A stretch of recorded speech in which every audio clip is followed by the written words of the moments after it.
What's up, everybody?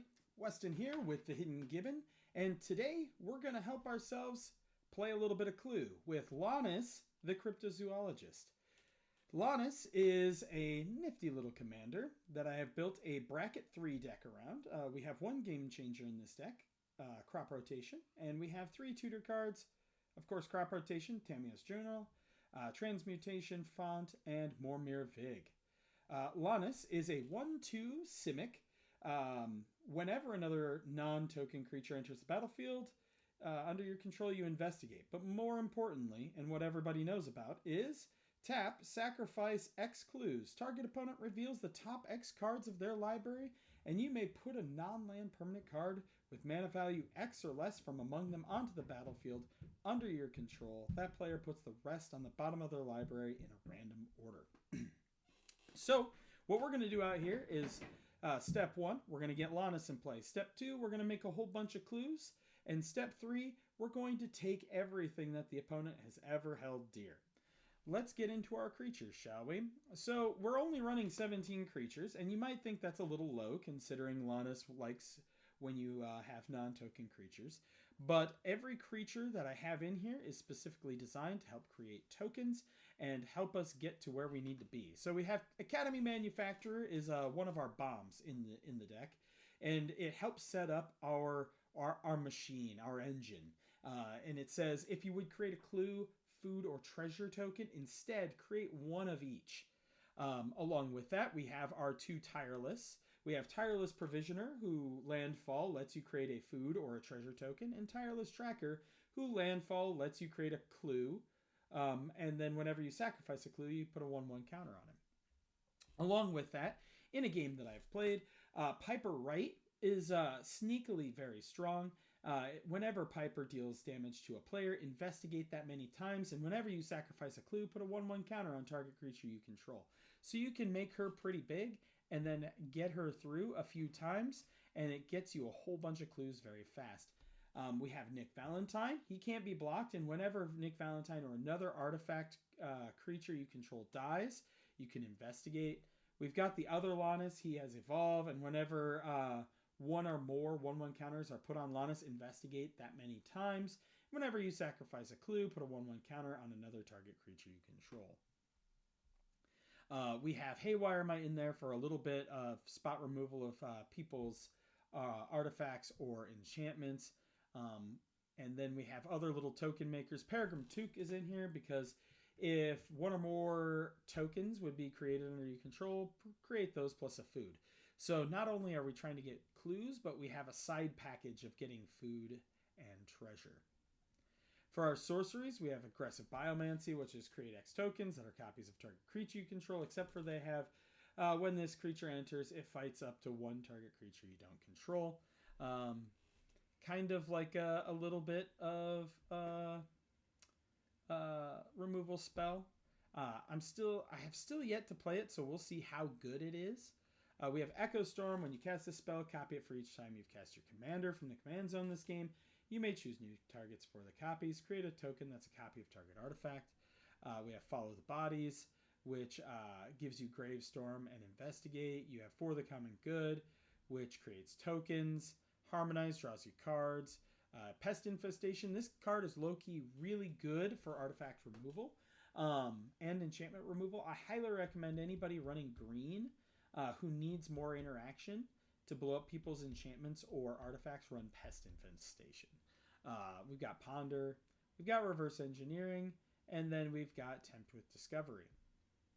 For instance, we have Arcane Denial, we have Brainstorm, we have Confirm Suspicion, which lets you counter a spell and investigate 3 times, creates you the clues. We got Counterspell, Crop Rotation, we got a Fog, we got another Fog, we got Negate, Spell Swindle,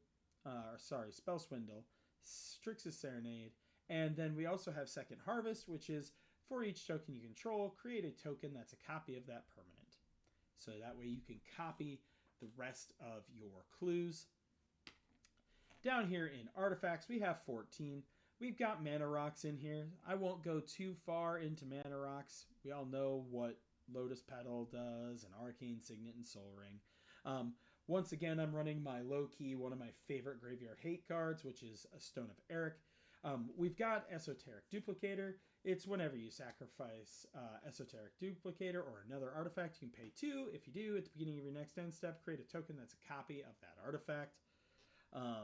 500 Year Diary. It comes into play tapped. It's a clue itself. It's a mana rock and a clue. We've got Relic of Progenitus. We've got, like I said, some mana rocks. We have Transmutation Font, which is create your choice of a blood token, clue token, or food token. Sacrifice 3 artifact tokens with different names. Search your library for an artifact card. Put it on the battlefield, then shuffle your library. Do it only as a sorcery. So with Academy Manufacturer, you can pretty easily get that. Tamiyo's Journal. At the beginning of your upkeep, you investigate, sacrifice 3 clues, search your library for a card, and put that card into your hand. So it's a tutor. And then we have World Waker Helmet. If you would create 1 or more artifact tokens instead, create those tokens plus an additional map token. Like I said, we are mainly focusing on clues, but creating extra tokens just isn't a bad strategy. For enchantments, we have Candlekeep Sage. I low-key really like this background because if somebody removes my commander, at least then I get to draw a card off of it, and when I bring it back, we've got Court of Antris. We've got Weirding Wood, which is mostly in there for the investigate. A little bit of the mana ramp helps. Guardian Project, In Too Deep, and Mechanized Production. And then we're running 40 lands. Now, I want you to tell me if you think that 40 lands is too much. As we've all seen, I get kind of mana screwed in a lot of my games. I am by no means the world's foremost deck builder or Magic player. So we're going to have to kind of figure out together what you would do or what suggestions you have for me. This deck comes in at about 366.64. It's on the lower end of some of the decks that I've gone through before. Not too many of the cards are super expensive, with most of them being right there with Lotus Petal, which the only reason I have a Mystery Booster Lotus Petal is because that's the one I opened. World Waker Helm's like $17. But overall, like Guardian Project, City of Brass. But you can, like I've told you in every single one of my deck techs, you can kind of cheap it up, right? You don't need to have Lotus Petal. You don't need to have Guardian Project or World Waker Helm. Well, now that we've gone through this, I want to try something a little bit new. So I'm going to switch over the camera to my deck view, and let's shuffle up and see if we can look at a couple of our opening hands. Let me know if you think this is good, bad, if I should not do this anymore. Like I said, I'm just trying something out. So we're going to switch over here quick. All right, so we've got the deck here. We'll shuffle up. I know I should edit out the shuffle up, but you know, got to make sure that you guys know that I'm not stacking the deck. Don't want to give you false hopes or false premises. Like, you know, anybody could stack their deck and be like, oh, look at what these amazing draws could be. So we're going to draw 2, 3, 4, 5, 6, 7. Now, obviously, this is a 1-land hand. For 40 lands, that's not good. We'll go ahead and we will shuffle up one more time, and we'll take a look. Again, let me know if you think that this is useful for me to add to the gameplay or not. Or not gameplay, to the video. My apologies. You can tell. Still not great at like scripting. I get nervous with scripts, so I kind of ad-lib everything. All right, so this is a completely keepable hand, right? Turn 1, we can plop down some graveyard hate. Turn 2, I would actually play my Piper, and then turn 3 is when I would play Lonis here, just so Piper can get more attacks in and start generating clues. We have Mechanized Production, and then we have our other Lonis here, and we would be drawing into Transmutation Font, an Island, and a Harmonize in our first 3 turns, which would, in theory, let us draw into a few more things. Well, everybody, let me know what you think of this slightly different format, if you make it this far. Thanks, as always, for watching. And I will see you all in the next Deck Tech video.